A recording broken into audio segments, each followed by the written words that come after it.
আসসালামু আলাইকুম। এডুকেশন 360 পক্ষ থেকে সবাইকে স্বাগতম। আশা করি সবাই ভালো আছো। ট্রান্সফার সার্টিফিকেট অর্থাৎ টিসি নিতে গেলে আমাদের কি নিয়ম আছে এবং কি টিসির নোটিশ কবে নাগাদ প্রকাশিত হয়, তোমরা যারা একাদশ ভর্তি হয়েছো তাদের ক্ষেত্রে এবং কি তাদের মাথায় এই প্রশ্নটা সব থেকে বেশি ঘুরপাক খাচ্ছে। তুমি যেই ক্লাসের হয়ে থাকো, 9 হও, 8 হও, একাদশ হও, দ্বাদশ হও, তোমার টিসি নিতে গেলে তোমার নিয়ম কানুন কি আছে এবং কি টিসি নিতে গেলে আমাদের কি ধাপ অবলম্বন করতে হবে এবং কি টিসি নিতে গেলে আমাদের কত টাকা খরচ যাবে ইত্যাদি সকল কিছু বিষয় আজকের ভিডিওতে মূলত থাকতেছে। এবং তুমি টিসি নিতে গেলে তুমি কি সমস্যার সম্মুখীন হবা, যদি আজকের ভিডিওটা দেখতে থাকো তাহলে অবশ্যই এই প্রশ্নের উত্তরগুলা তোমার জানা থাকবে যদি তুমি পরবর্তীতে টিসি নিতে চাও। প্রথম কথা হচ্ছে টিসি জিনিসটা কি। টিসি হচ্ছে ট্রান্সফার সার্টিফিকেট, অর্থাৎ তুমি কলেজ পরিবর্তন করতে চাও, সেক্ষেত্রে তোমার যে মাধ্যমটা আছে সেটা হচ্ছে টিসি, অর্থাৎ তুমি টিসির মাধ্যমে এক কলেজ থেকে আরেক কলেজে যাইতে পারবা। এখন এখানে কথা হচ্ছে টিসি মূলত দুই প্রকার, ইটিসি আর বিটিসি। কথা হচ্ছে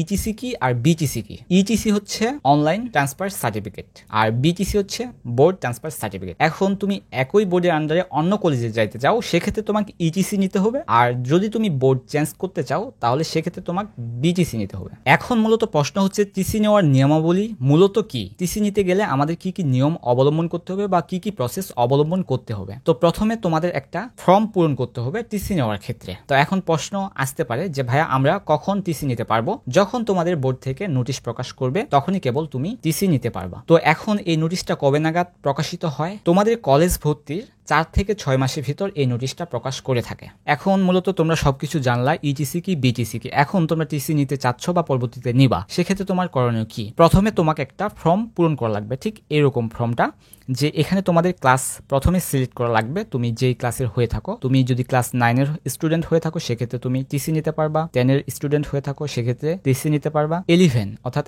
একাদশ শ্রেণীতে যদি হয়ে থাকো সেক্ষেত্রে নিতে পারবা, এবং 12 দ্বাদশ শ্রেণীতে যদি হয়ে থাকো সেক্ষেত্রে তুমি নিতে পারবা। এখানে তোমরা যেটা নিতে চাও সেটা সিলেক্ট করবা। তারপর তোমার এখানে পাসিং ইয়ার সিলেক্ট করবা। তারপরে এখানে তোমার এসএসসির রেজিস্ট্রেশন নাম্বার দিবা, রোল নাম্বার দিবা। তারপর তোমার নাম সিলেক্ট করবা যেটা তোমার এসএসসি রেজিস্ট্রেশন কার্ড অনুযায়ী আছে। তারপর তোমার ফাদার্স নেম, মাদার্স নেম এবং কি মোবাইল নাম্বার। এখানে গুরুত্বপূর্ণ কথা যে important security code will be sent to this number.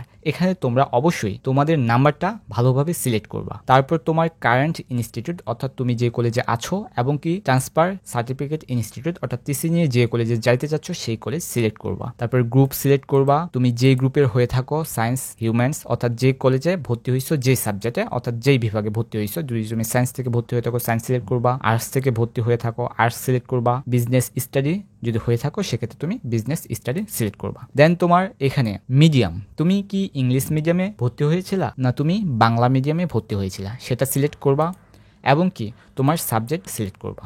এ পাশে আছে তোমার শিফট, যদি শিফট থাকে সেক্ষেত্রে তুমি শিফট সিলেক্ট করবা। এখন কজেস অফ ট্রান্সফার সার্টিফিকেট, তুমি কি জন্য টিসি নিতে চাচ্ছ সেই বিষয়গুলা এখানে উল্লেখ করবা। যদি তুমি পিতামাতা বদলি এক স্থান থেকে অন্য স্থানে চলে যায় সেক্ষেত্রে তুমি এটা সিলেক্ট করবা। আর যদি বাসস্থান পরিবর্তন, এটা এক কথায় যে তোমার যে কজেস সেই কজেস একটা সিলেক্ট করে তুমি সাবমিট অপশনে ক্লিক করবা। তো এখন মূলত সাবমিট অপশনে ক্লিক করার পর তোমার কাজ কি থাকবে। তো এখানে স্পষ্টভাবে বলে দিছে যে টিসির নিয়মাবলী। তোমাকে সাবমিট অপশনে ক্লিক করার পর সোনালী সেবার প্রিন্ট নিতে হবে। প্রিন্ট নিলা এবং কি টিসির আবেদনটি সাবমিট করার পর প্রথমে নিজ প্রতিষ্ঠান দেখতে পাবে, অর্থাৎ তুমি এই আবেদনটা সাবমিট করলা। তো আবেদনটা সাবমিট করার পর নির্দিষ্ট সময়ে, এখন এই সময়টা কবে, ওই যে নোটিশ প্রকাশ, টিসির নোটিশ প্রকাশ করবে এই সময় থেকে এই সময় তুমি টিসির আবেদন করতে পারবা। সেই সময় মূলত তুমি যদি আবেদন করে থাকো সেক্ষেত্রে তোমার এই আবেদনটা কলেজ দেখতে পাবে। কলেজ যদি অনুমোদন করে থাকে তাহলে সেক্ষেত্রে তুমি যে কলেজে যাইতে চাচ্ছ সেই কলেজ দেখতে পাবে। তো দুই কলেজ যখন দেখতে পাবে এবং কি প্রথম কলেজ যখন অনুমোদন দিয়ে দিবে তখন তুমি যে কলেজে যাইতে যাচ্ছ সেই কলেজও তোমার অনুমোদন দিবে, এবং কি সেই কলেজ যদি অনুমোদন দেয় তারপর তুমি একটা টাকা পেমেন্টের SMS পাবা। তখন মূলত তোমাকে টাকা পেমেন্ট করতে হবে। তো এখানে স্পষ্ট বলছে যে এরপর ভর্তি ইচ্ছুক প্রতিষ্ঠান আবেদন দেখতে পাবে এবং অনুমোদন করলে শিক্ষার্থী বোর্ড ফি জমা দেওয়ার জন্য একটি SMS পাবে।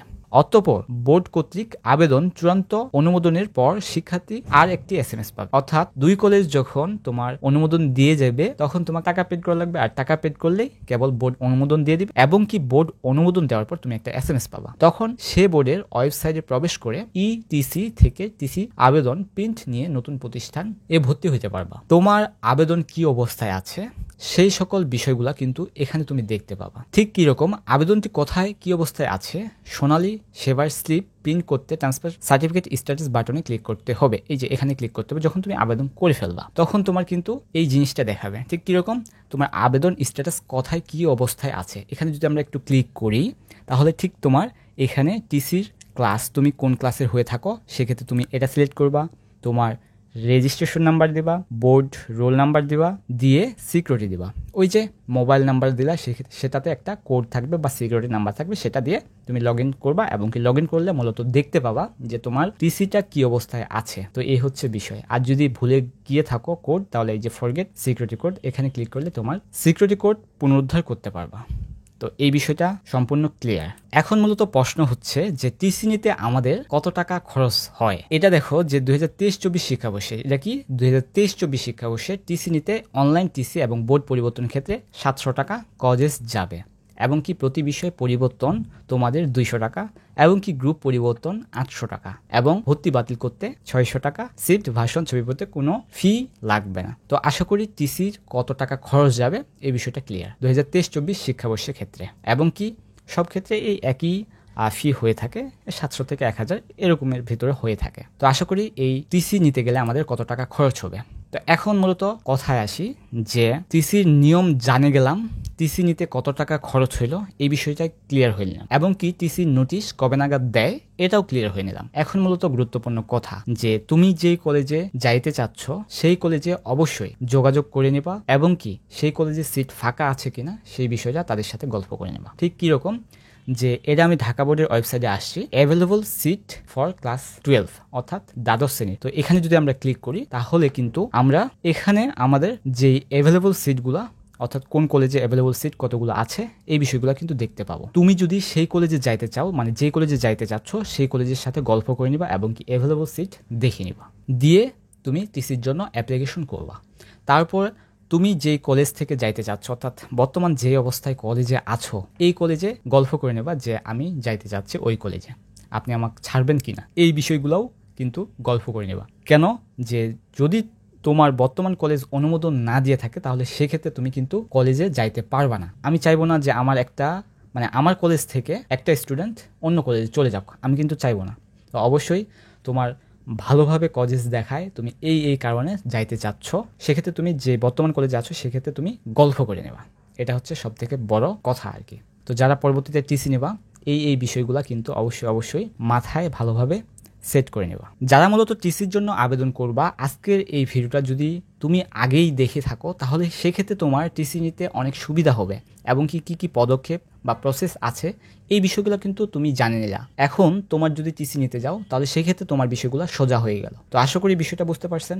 যদি আমার ভিডিও উপকার এসে থাকে তাহলে অবশ্যই চ্যানেলের সাথে থাকার চেষ্টা করবেন, সাবস্ক্রাইব করে পাশে থাকবেন। আসসালামু আলাইকুম।